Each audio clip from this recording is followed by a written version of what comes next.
Primeira Reis, capítulo 17, o versículo que eu li no momento da intercessão sobre o cumprimento daquela profecia divina por intermédio de Josué, está no capítulo 16, versículo 34. É o último versículo do capítulo 16. E leremos agora 1 Reis, capítulo 17. Elias, o tesbita, que habitava em Gileade, disse a Acabe: tão certo como vive o Senhor, Deus de Israel, a quem sirvo, nestes anos não haverá orvalho nem chuva, senão por meio da minha palavra. Depois, a palavra do Senhor veio a Elias dizendo: retira-te daqui, vai para o leste e esconde-te perto do ribeiro de Querite, a leste do Jordão. Beberás do ribeiro, e eu ordenei aos corvos que ali te sustentem. Elias partiu e fez conforme a palavra do Senhor. Foi habitar perto do ribeiro de Querite, a leste do Jordão. Os corvos lhe traziam pão e carne pela manhã, como também pão e carne à tarde, e ele bebia do ribeiro. Mas, decorridos alguns dias, o ribeiro secou, porque não havia chovido na terra. Então veio-lhe a palavra do Senhor, dizendo: levanta-te, vai viver em Sarepta, no território de Sidom. Ordenei ali a uma viúva que te sustente. Ele partiu para Sarepta, e quando chegou à entrada da cidade, estava ali uma viúva, apanhando lenha. Ele a chamou e lhe disse: traze-me, por favor, uma vasilha com um pouco de água para eu beber. Quando ela saiu para buscá-la, ele a chamou e lhe disse: traze-me também um pedaço de pão. Ela, porém, respondeu: tão certo como vive o Senhor teu Deus, não tenho pão nenhum, mas apenas um punhado de farinha na vasilha e um pouco de azeite na botija. Estou apanhando 2 gravetos para ir prepará-lo para mim e para meu filho. Nós o comeremos e depois morreremos. Então Elias lhe disse: não temas, vai, faze como disseste, mas primeiro faze para mim um bolo pequeno e traze-o aqui. Depois o farás para ti e para teu filho. Pois assim diz o Senhor, Deus de Israel: a farinha da vasilha não acabará, e o azeite da botija não faltará, até o dia em que o Senhor fizer chover sobre a terra. Ela foi e fez conforme a palavra de Elias. Assim, ele, ela e sua família comeram durante muitos dias. A farinha da vasilha não se acabou, e não faltou azeite na botija, conforme a palavra do Senhor que ele falara por intermédio de Elias. A palavra de Deus se cumpre infalivelmente. Infalivelmente. Céus e terra passarão, a palavra de Deus não passará. Eu li na hora da intercessão, que a profecia divina por intermédio de Josué era de que quem desprezando, menosprezando, descrendo do poder da palavra de Deus e quisesse reconstruir Jericó, ao lançar os alicerces, seu filho morreria, o primogênito. E ao colocar as portas, seu filho caçula morreria. E aconteceu. E este acontecimento foi um prelúdio para que Acabe compreendesse, ele que construíra um templo para Baal, ele que constituíra 450 profetas para Baal, ele que adorava Baal, o Deus da fertilidade, o Deus da chuva, mas ele era israelita, Acabe. E o povo de Israel é o povo do Senhor, é o povo de Deus, um povo que tem aliança com o Altíssimo. Esse povo não sabia mais quem era o verdadeiro Deus. No confronto, quando Elias pergunta, por que titubeais entre dois pensamentos? Se Baal é Deus, adorem Baal, sigam Baal. Mas se é o Senhor, adorem o Senhor. E o povo nada respondeu, dúvida. O povo descrera, duvidava, não tinha mais certeza. Quem era o verdadeiro Deus? O vivo, o verdadeiro. E aqui está o cumprimento da palavra. O cumprimento de uma profecia feita 500 anos antes. Se cumprira para dizer que o Deus vivo falou, não cochilou. Quando sua palavra foi desobedecida, ele cumpriu o que prometera. Aqui está um prelúdio para o arrependimento, o quebrantamento de Acabe. Mas Acabe não entendeu, não percebeu como Deus trata conosco de maneiras preliminares, fazendo prelúdios, antes que Ele intervenha na nossa vida de outros modos, e nós nos fazemos de surdo, e não queremos entender e perceber o que Deus está fazendo. Então, capítulo 17, Elias, o tesbita, que habitava em Gileade, ele se atreve a viajar. Gileade era uma região do lado leste do Jordão, do outro lado do Jordão, e Tisbe era a cidade de Elias. Ele viaja para Samaria, ele vai ao rei, e ele entrega o recado de Deus. Provavelmente, Acabe riu, debochou, e disse, Baal é o Deus da chuva, é o Deus da fertilidade, e você está dizendo que é o grande eu sou, Jeová e Yahvé, pois ali era uma luta de supostas divindades, porque Baal sofreu uma derrota na área que ele era o especialista, o Deus da chuva, o Deus da fertilidade. E agora, em nome do Senhor, é proclamada uma seca, para mostrar que quem manda na chuva, na fertilidade, é Deus. Por isso, Elias aparece. Quem é Elias? Queridos, a única informação de Elias é que ele era tesbita, uma cidade que ficava no lado leste do Jordão, na região de Gileade. Só. Não há culto a personalidades na Bíblia, não há promoção de egos nas Escrituras. Talvez um leitor diria que o redator final do livro de Reis foi injusto com Elias, ao não nos dar absolutamente nenhum dado biográfico. Quem era Elias? Qual era a sua ocupação, sua profissão? Fazia o quê?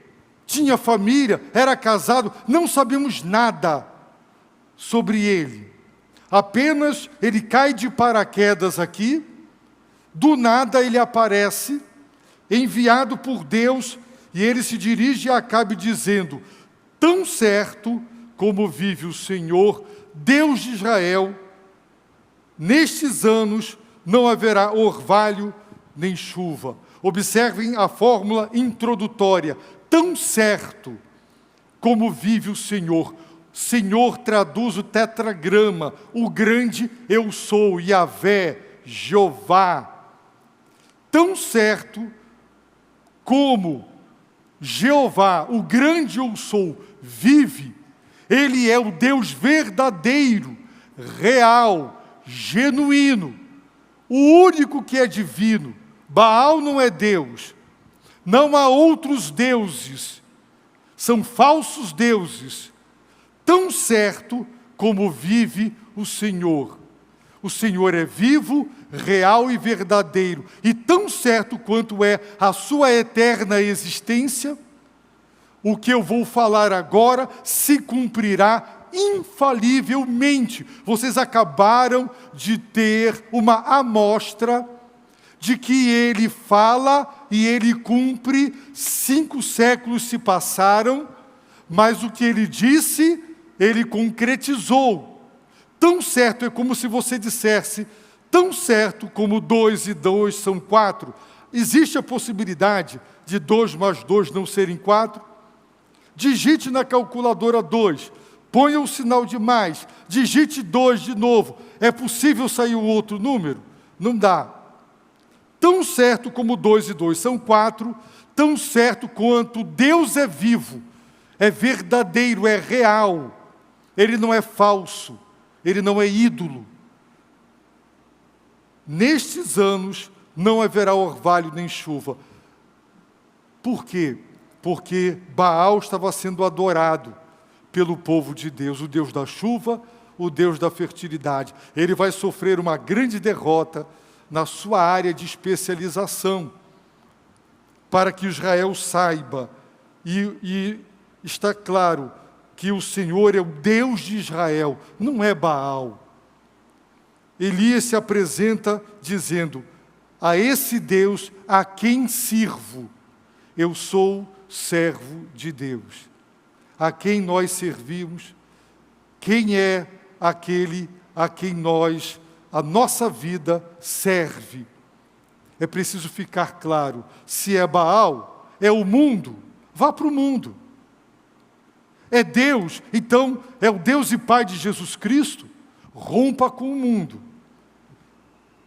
Pare de titubear entre 2 pensamentos. Deus é Deus, o Pai de Jesus Cristo, então é Ele e somente Ele, ponto final. Infelizmente, muitas pessoas estão na igreja, depois elas se afastam radicalmente e você percebe que não estavam seguindo o Senhor, mas estavam presentes, até trabalhando para Deus. Isso é muito comum, isso tem acontecido ao longo dos tempos, aqui e em todas as igrejas. Irmãos, esse período de estiagem durou 3 anos e meio. 3 anos e meio. E, se não por meio da minha palavra, só quando Deus voltasse a falar com Elias, e Elias voltasse a falar em nome de Deus, é que voltariam as chuvas. Por isso, a palavra do Senhor veio a Elias. É Jesus Cristo pré-encarnado. Ele é a palavra. Ele é o Logos. A palavra eterna. Deus criou o universo pela palavra. A palavra, no princípio, a palavra era. A palavra estava com Deus. A palavra era Deus. Todas as coisas foram feitas por intermédio dela, da palavra, do Logos, do Verbo. Sem ela, a palavra, nada do que foi feito se fez. Jesus é a palavra. Veio a palavra do Senhor, veio. Deus o Pai enviou Jesus. A palavra do Senhor era enviada ao profeta. É o Senhor quem se dirigia a Elias dizendo, retira-te daqui, vai para o leste, volta lá para aquela região do leste, esconda-te perto do ribeiro de Querite, a leste do Jordão. Por quê? Porque uma seca severa, que mataria muita gente de fome, viria. E quando Acabe se conscientizasse da derrota de Baal, e que somente pela palavra de Elias é que novamente choveria, ele seria capturado, torturado e obrigado a dizer que ia voltar a chover. Por isso, Deus o escondeu. Se os irmãos lerem o capítulo 18, verão que quando Elias encontra com Obadias, Acabe foi para um lado, Obadias para o outro, em busca de algum resto de água para que eles não morressem. E Obadias diz a Elias: não tem nação, não tem cidade, não tem lugar onde Acabe tenha mandado te buscar. Ele obrigou os reis a jurarem que não estavam lhe dando guarida. Por que ele não foi encontrado, então, nesse lugar? Porque era um lugar inóspito, era um lugar onde absolutamente era impossível alguém viver 1 ano, 2 anos, porque ninguém sobreviveria ali. Deus mandou Elias para um lugar onde ninguém sobreviveria, mas Elias sobreviveu pela seguinte razão: beberás do ribeiro. Eu ordenei aos corvos que te sustentem. Elias foi sustentado por corvos. Quando Deus quer te sustentar, na sua soberania, Ele usa pássaros. Deus providenciou carne e pão para esses pássaros. Eu não sei, eram corvos, muitos. Provavelmente alguém fez uma carne, colocou ali o churrasco, e o corvo vinha, pegava e levava.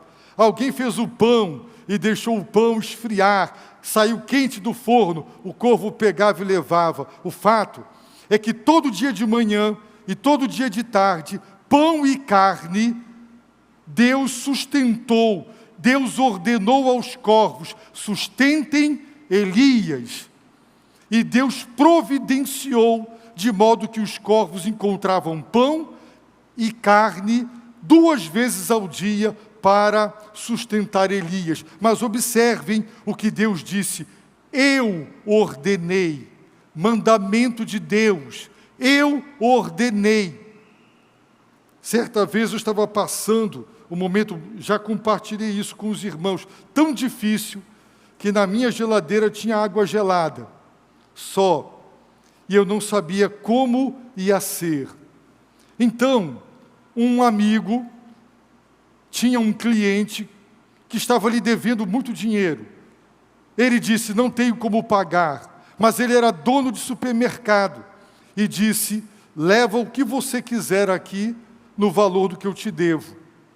E ele pegou caixas e caixas de alimentos, e ele disse: eu não tenho onde botar tanta coisa, eu vou levar para o pastor umas 2 caixas. Aí esse corvo foi voando lá para casa, num carro, né? Esse corvo andava de carro, bateu na porta, e ele disse: está precisando? Eu digo: entre, né? Deus faz assim, Deus providencia os corvos para nos sustentar. E Elias partiu e fez conforme a palavra do Senhor. Foi habitar perto do ribeiro de Querite, a leste do Jordão. Os corvos lhe traziam pão e carne pela manhã, como também pão e carne à tarde. E ele bebia do ribeiro. Vejam, irmãos, ele bebia do ribeiro. Agora, prestem atenção, queridos irmãos, 3 anos e meio de seca. Não nos é dito se ele ficou 1 ano, 2 anos ali, quanto tempo ele passou ali. Mas eu digo para os irmãos que a pandemia nos trancaram dentro de casa inutilmente, ficamos lá, presos, mas na nossa casa tem esposa, tem filhos para bater papo e conversar, para comunhão, tem internet, você acessa o mundo todo, tem televisão com canais, não é? Nossa casa, irmãos, é um palácio, mas Elias não foi para um lugar onde tinha uma cama para ele deitar, não tinha um banheiro para ele usar, não tinha ninguém para conversar. Irmãos, você sabe o que é? Acorda, ninguém para conversar, o dia passa, ninguém, sábado, domingo, feriado. Quanto tempo Elias ficou ali? Elias foi obediente, ele só saiu dali quando Deus mandou. Então ele sofreu. Muitas vezes, obedecer o que Deus manda gera sofrimento na nossa vida. Elias viveu a solidão. Ele viveu solidão, sozinho, durante muito tempo, mal acomodado, bem alimentado, pão, carne e água, mas sozinho. Isso é triste, irmãos. Ele sofreu. Entrem no texto, coloquem-se no lugar de Elias e vejam o que é ficar num lugar desse uma semana, um mês. Muitas vezes o que Deus pede de nós implicará em renúncia. Em renúncia. E nós não podemos dizer, não, Deus, eu tenho direitos. Nós temos o direito de obedecer e de fazer conforme a palavra do Senhor. E isso vai implicar, muitas vezes, cortar na própria carne. Renúncia. Mas, verso 7, decorridos alguns dias, o ribeiro secou, porque não havia chovido na terra. O agravamento da seca. Quanto tempo de seca, desde que ele pronunciou a palavra de Deus até esse momento, a ponto do ribeiro secar? Talvez um ano e meio, ou mais. O texto não diz. Só sabemos que o período de seca grave e severa foram 3 anos e meio. Isso nós sabemos. Então, veio-lhe a palavra do Senhor novamente. Ele foi visitado pela palavra. A palavra foi porque foi enviada. É o Senhor Jesus dizendo, levanta-te, vai viver em Sarepta, no território de Sidom, onde o sogro de Acabe, pai de Jezabel, era o rei, lá na Fenícia. Agora observe, ordenei ali, assim como Deus ordenou, eu ordenei aos corvos, agora eu ordenei ali a uma viúva que te sustente. Deus havia ordenado aos corvos para sustentarem Elias.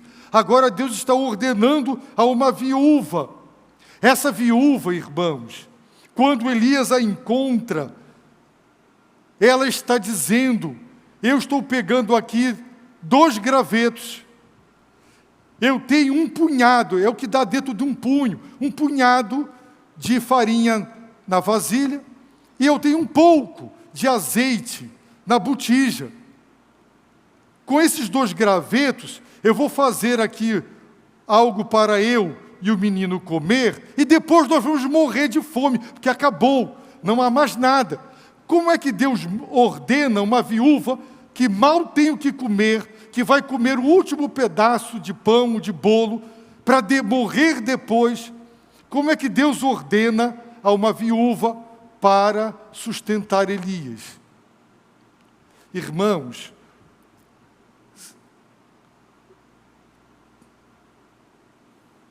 aprendam a seguinte lição. Eu ia dizer uma coisa, mas eu me arrependi, né? Por isso eu fiquei aqui pensando, digo, não digo? Pois é. Se os irmãos têm uma lição para aprender comigo, aprendam, irmãos, o seguinte: tudo que Deus ordena, Ele dá condições de obedecer. Tudo que Deus manda, Ele capacita para obedecer. De novo, o mesmo exemplo.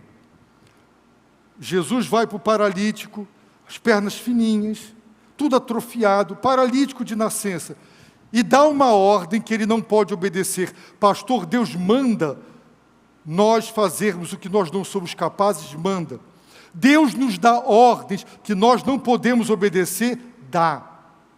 Jesus deu uma ordem para um paralítico, levanta-te e anda, mas ele é paralítico, ele não pode obedecer. Mas quando Deus dá a ordem, com a ordem vai o poder que cura e capacita instantaneamente a pessoa de obedecer. Jesus disse, dá-lhes vós de comer, 15.000 pessoas. Senhor, com 5 pães e 2 peixes. Não dá. Mas quando Ele ordena, Ele dá a condição. E é isso, se Deus disser a você e lhe der uma ordem, se você disser, não consigo, não tenho forças, tudo o que Deus pede de nós, tudo, Ele dá condições de obedecer. Sempre, tudo que Deus mandou você fazer, Ele te dará. Os corvos encontraram pão e carne, e Deus colocou lá, e Deus providenciou para aquela viúva, para que ela pudesse obedecer. Deus disse, ordenei a uma viúva, mas ela não ouviu essa ordem. Mas Deus deu ordem. Ela estava sob um comando do Eterno, do Altíssimo.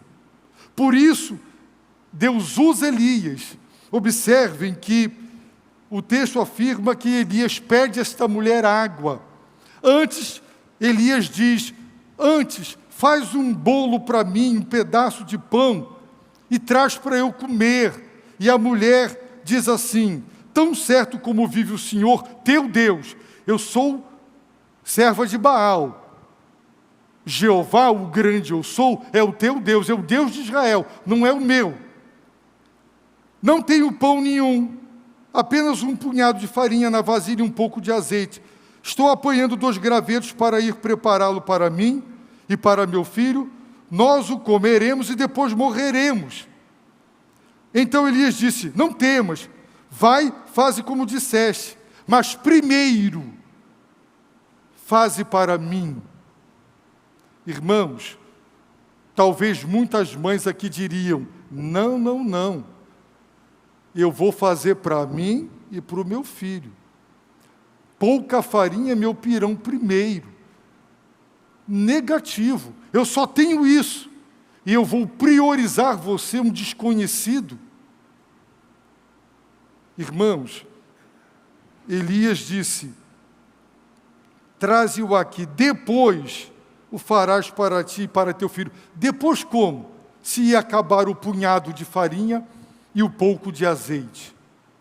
Mas, irmãos, ele disse, não temas. Assim diz o Senhor, Deus de Israel, a farinha da vasilha não acabará. Deus prometeu, o azeite da botija não faltará, até o dia em que o Senhor fizer chover sobre a terra. E aquela mulher creu, ela acreditou na palavra do Senhor, e ela obedeceu. 10 leprosos, ide mostrai-vos ao sacerdote. O leproso podia dizer, eu pedi cura, ele me manda ir lá. Quem obedeceu foi abençoado. Existem orientações de Deus para a nossa vida que precisam ser obedecidas pela fé. Você precisa crer que Deus chamou você, Ele vai sustentar você. Um casal me disse, seria um privilégio, meu filho pastor, mas quem vai sustentar? Eu não quero ver meu filho missionário passando necessidade. Irmãos, se Deus chama, se Deus envia, Deus sustenta. Deus colocou para nós, igreja, o propósito de fazer do CAC um lugar de bênção. E Deus nos deu recursos, não deu? Fizemos campanhas, toda a igreja participou. Agora, Deus mandou corvos para alimentar de pão e carne. Deus mandou a viúva. É Deus, irmãos, Ele é a fonte de todos os recursos que o que Ele quer que se concretize, se concretize. Se você, por exemplo, disser, como já me disseram, se eu der o dízimo, vai faltar. Mas Elias disse, primeiro, me serve. Irmãos, a prioridade é Deus, são as coisas de Deus. O dízimo deve ser no nosso orçamento o primeiro item. Depois vem água, luz, gás, condomínio, não é? E etc. Prioridade é Deus, mas muita gente não é dizimista porque diz assim: tem pouco, só dá para eu e o filho comer e morrer. Irmãos, se nós priorizarmos a Deus, seguindo em obediência às ordens dele, é Ele quem diz e é Ele quem supre. Aqui estão 2 exemplos: corvos ordenados para sustentar Elias e uma viúva que mal tinha para ela. E a Bíblia diz, irmãos, que a farinha não acabou. Quando ela tirou a farinha, tinha mais farinha. E toda vez que ela tirava a farinha, mais farinha. Toda vez que ela usava o azeite, e durante, não se diz aqui quanto tempo. Como eu disse, o período, segundo o texto, e lá em Tiago está escrito, 3 anos e meio. Se ele ficou 2 anos, 1 ano e meio com a viúva, nós não sabemos. Quanto tempo ele ficou no ribeiro, nós não sabemos. Mas durante 3 anos e meio, Elias foi sustentado sobrenaturalmente por Deus. Então, Elias disse que assim aconteceria até que, conforme a palavra do Senhor que ele falara, não é? Então, isso será assim durante muitos dias, até que Deus volte a mandar a chuva, que seria muito bom, né? Parar de trabalhar e não faltar farinha na botija e nem azeite lá na vasilha. Mas Deus sustentou e providenciou sobrenaturalmente, enquanto o seu juízo sobre Israel, uma nação apóstata que estava adorando Baal. Quando voltassem as chuvas, vai para a terra fazer agricultura, trabalho. Deus nos sustenta através do trabalho. Quando o trabalho falha, Deus supre. Deus supre. Mas o método de Deus é o trabalho. Quando, por razões que se enquadram na categoria da exceção, acontecem, então Deus supre. Só que tem gente que se acostuma, não é, a só receber e não gosta de trabalhar. Então nós temos que aprender que o trabalho foi criado por Deus e é o meio através do qual Deus nos sustenta, trabalhando. Nós veremos, se Deus permitir, nos outros domingos, os resultados disso aqui na vida de Elias e na vida de Acabe e na vida do seu povo. E eu concluo, queridos irmãos, relembrando que a palavra de Deus se cumpre infalivelmente. Creia, pegue a palavra, ore e diga: Deus, tu disseste. Creia, creia. Segundo, obedeça. Obedeça. Fui procurado por um homem, não membro da igreja, esposa com um câncer grave, colo de útero, um câncer, e a vida sexual daquele casal cessou durante tudo aquilo, e ele disse: eu não tenho direito, eu não vou abandonar a minha esposa, mas eu não tenho direito. Se isso permanecer até o fim, eu terei que abrir mão de vida sexual, se até o fim a minha esposa não puder corresponder. Eu não tenho direito. Irmãos, a Bíblia diz: não adulterarás. E quem casa faz uma aliança diante de Deus, na alegria ou na tristeza, na saúde ou na enfermidade. Um voto de lealdade que não pode e não deve ser violado. Isso significa que nós temos direito de obedecer. Mas obedecer a esse mandamento é cruel, isso não é justo. Irmãos, Deus não é justo? Se fosse o contrário, se ele tivesse tido um grave câncer nessa região e não pudesse mais corresponder, ele ficaria feliz em saber que sua esposa tem direito de ter alguém? Irmãos, obedecer a Deus é o nosso dever.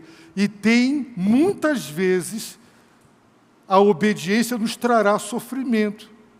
Você vai ter que cortar gente da sua vida. Ah, mas eu amo esse rapaz, ele não é crente, ele, pelo contrário, tem uma religião incompatível. Mas a Bíblia diz para não se submeter a julgo desigual. Mas eu terei, é isso que eu devo fazer, terminar com alguém que amo? Mas eu vou sofrer. Vai. Irmãos, obedecer a Deus faz sofrer. Não é fácil obedecer a Deus. Se você agora é tentado a corromper-se, você está endividado. Se você aceitar esse suborno, soluciona tudo. Mas você diz, eu não me corrompo, eu não vou aceitar suborno. E você vai sofrer para pagar e vai ter consequências. Mas é melhor sofrer para obedecer do que pecar para agradar o nosso ego. Fomos chamados para sermos servos, obedientes. Obediência, seguir a Deus com fidelidade, exigirá de nós renúncias, exigirá. E não questionemos a bondade de Deus.